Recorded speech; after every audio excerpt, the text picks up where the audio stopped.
What's up, everybody? So this video I'm going to talk a little bit about the CAE race shifter that I installed. I was looking for a more direct shifting feel. I feel like the stock M3 and traditional BMW M3 shifters are a little disconnected. They have a slight rubbery feeling, especially in first and second gear. It doesn't quite feel like it's clicked into gear. If anyone has felt these cars, you'll know what I'm talking about. And CAE is pretty much, top of the line.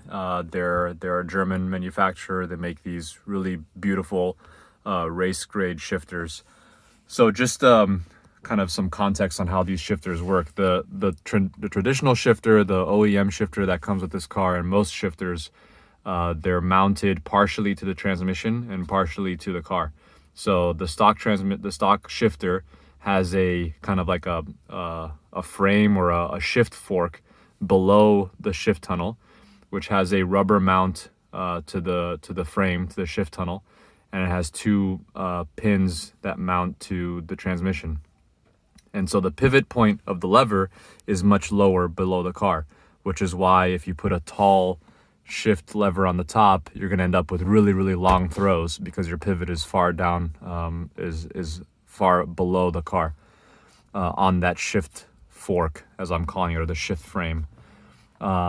With this shifter, it's bolted directly to the chassis. So it mounts to the top of the car, right below the shift boot, and it's bolted metal to metal to the frame of the car.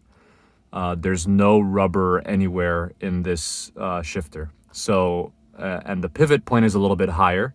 It's actually above the transmission tunnel, right below the leather boot is where it technically pivots from. And so that's why you can have such a tall handle and still have a very short throw, which I'll demonstrate in a little bit. So just kind of going over the mechanics and why you still have a very short, tight throw with a long lever like this. A couple things to keep in mind is the noise, kind of like the NVH, noise, vibration, and harshness is much higher with this shifter.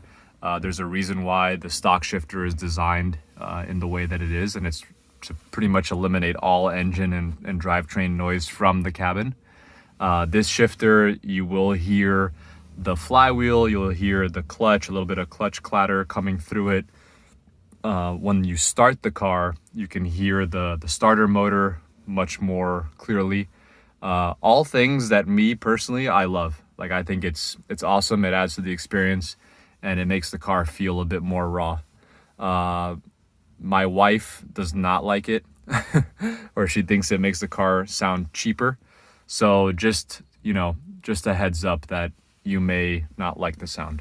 I love the extra NVH. I love the extra feel and sensations that you get through the shifter. And the shift feel is incredible. It's just basically, I don't know what analogy you want to use to describe it, but there's just, now without the car running, it feels a little bit different, but it literally just clicks into every single gear.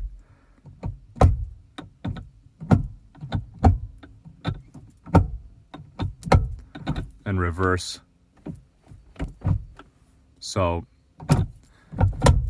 it is a phenomenal feeling, in my opinion. But as you can see, when you go into the gear, you can hear the noise in the frame of the car, right? Like, you can hear it emanating from here because this thing is literally bolted to the frame, and which is under all of this, right? So the metal, you can feel it in your seat when you're shifting, right? So it's like this really raw experience, which I think is awesome. So overall, I think it's definitely worth it. Just be aware of the noise. The installation is I would say a massive pain in the ass. The shifter needs to be perfectly aligned, perfectly straight, both in the forward and backwards plane and left to right plane in neutral, for you to not have any contact underneath the shifter and the mounting plate. So that's pretty tricky. The leather boot, if you want to keep it, you will have to cut it very precisely, and then I use the zip tie, which is the same way that the shift brake, not shift brake, the handbrake is held on. And what else from the installation tips? That's pretty much it. I mean, removing the stock shifter is not that difficult. There's a bunch of DIYs out there. Installing this is a little bit tricky because the instructions are very poorly translated from German. But basically getting the alignment perfectly straight, making sure that the pin that inserts into this is lubricated, and all the instructions are followed on kind of getting it calibrated and aligned. That's really the most important part. And if you do that, then the shifting experience will be magical. So anyway, I hope this is helpful. If anyone's on the fence or thinking about a CAE shifter, kind of understanding how mechanically this is different than a regular shifter in a short shift kit will help you understand how you get such a short shift throw with such a tall lever. There's really no other way to get that same feeling other than bolting it straight to the frame in the way that this is done.